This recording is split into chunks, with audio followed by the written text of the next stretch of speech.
Widower Eric was immersed in his thoughts, still dealing with the pain of losing his wife, which left his life in a state of inertia. While waiting for the valet to bring his car, a startling sight snapped him out of his distraction. 3 boys identical to him were walking on the other side of the street. Eric couldn't comprehend how this could be real, and his perplexity would only increase as he discovered more about the mother of those boys, revealing surprising secrets. Hello, my friends. I am Linda, and this is Linda Love Stories. I hope you enjoy this story. Eric had always been a man of routine. At 45, his life followed a predictable pattern: waking up early, going to the office, returning home, dining alone and sleeping. But it hadn't always been this way. There was a time when his life overflowed with joy and expectations. 12 years ago, Eric was married to Christy, the love of his life. The two met in college, and it was love at first sight. Christy was a radiant woman with an easy smile and a captivating personality. Her wavy hair framed a delicate face with green eyes that seemed to sparkle when she smiled. Eric, on the other hand, was a tall man with broad shoulders and striking features. His blue eyes contrasted with his dark hair, giving him a charming and mysterious air. The couple lived in a beautiful house in the suburbs, with a well-tended garden that was Eric's pride. Both had promising careers, he as an executive at a technology company, and she as an architect. After 7 years of marriage, they were finally realizing their dream of having a child. On that Saturday morning, the sun filtered through the gaps in the curtain, gently illuminating the room. Eric woke up earlier, eager to surprise Christy with a special breakfast. It was their 7th wedding anniversary, and although she was 5 months pregnant, he wanted to make the day memorable. In the kitchen, Eric lovingly prepared Christy's favourite dishes: pancakes with fresh fruits, scrambled eggs, and freshly squeezed orange juice. The sweet aroma filled the house as he carried the tray upstairs. "Good morning, my love," Eric said softly, entering the room. Christy opened her eyes, smiling as she saw her husband.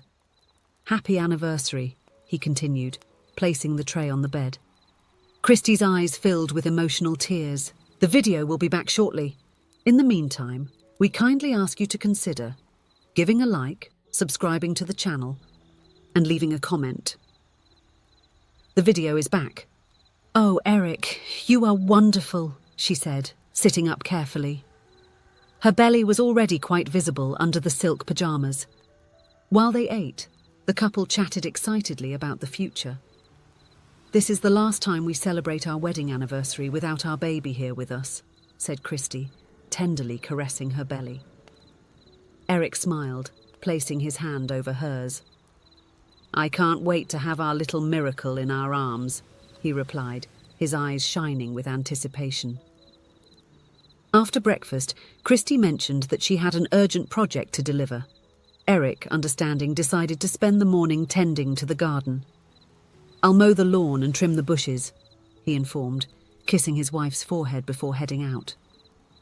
The day was pleasant, with a gentle breeze that made outdoor work enjoyable. Eric put on his headphones, played some lively music, and began the task. The hum of the lawnmower mixed with the notes of the song, creating a sound bubble that isolated him from the outside world. 2 hours passed without Eric noticing. When he finally looked at the clock, he decided it was time to go in and see how Christy was doing. However, upon opening the door of the house, his heart nearly stopped.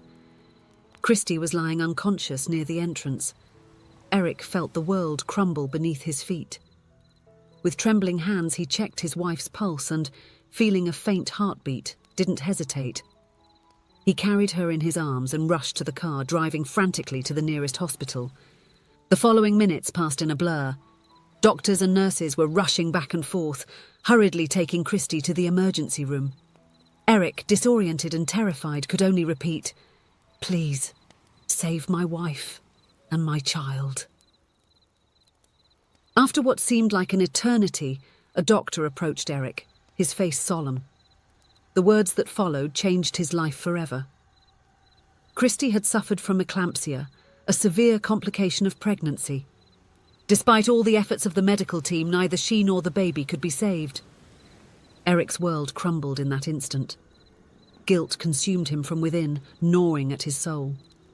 If he hadn't been so involved in the garden, if he had heard Christie's calls. The possibilities tormented him day and night. The years that followed were marked by grief and loneliness. Eric immersed himself in work, avoiding emotional connections. The house that was once full of life became a silent place, almost a mausoleum for the memories of a life that could have been. 12 years passed. Eric, now 45 years old, had become a successful man in business but emotionally distant. His face, once youthful, now bore lines of worry and tired eyes that reflected the pain he still carried. One autumn afternoon, Eric was leaving a restaurant downtown waiting for the valet. The cold wind tousled his hair, now peppered with grey strands. It was then that something unusual caught his attention on the other side of the street. A woman was walking calmly, holding the hands of 3 identical boys. Eric blinked several times, thinking his eyes were deceiving him. The boys, about 5 years old, were the exact image of himself at that age. He remembered well because his mother kept a photograph of him at that age on the living room wall. As if by impulse, Eric began to follow the group, his heart racing. The resemblance was striking, the same blue eyes, the same shape of face, even the same way of walking. And then, he noticed, one of the boys had a small mark on his neck, identical to the one Eric had had since birth. The woman, realizing they were being followed, turned abruptly. "What do you think you're doing?" she exclaimed, pulling the boys close to her. Eric, realizing how strange his behavior seemed, tried to explain. "Sorry, I didn't mean to startle you. It's just... these boys... they are identical to me when I was a child," he stammered, pointing to his own mark on his neck. The woman, initially suspicious, observed Eric more closely. Her face shifted from anger to surprise. "This is... impossible," she murmured. After a moment of tension, the woman, who introduced herself as Adele, invited Eric for a coffee later, without the boys. Intrigued and anxious, Eric agreed. That night, in a cosy cafe, Adele revealed a surprising truth. The boys were the result of an artificial insemination performed 6 years earlier. "I always wanted to be a mother, but I never found the right partner. The years went by," she explained. "I decided to use an anonymous donor." Eric was perplexed. "But I was never a donor," he insisted. It was then that Adele mentioned the name of the fertility clinic. Eric's blood ran cold. It was the same one where he and Christie had undergone treatment years ago. In the days that followed, DNA tests confirmed the unthinkable. Eric was the biological father of the triplets. The clinic, due to some inexplicable error, had used his genetic material without authorization.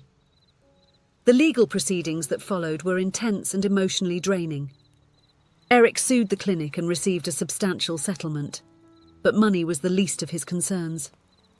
His mind was focused on the 3 boys who had suddenly entered his life. During this turbulent period, Eric had the opportunity to get to know the boys better: Luca, Gabriel, and Raphael. Each meeting was a fascinating discovery.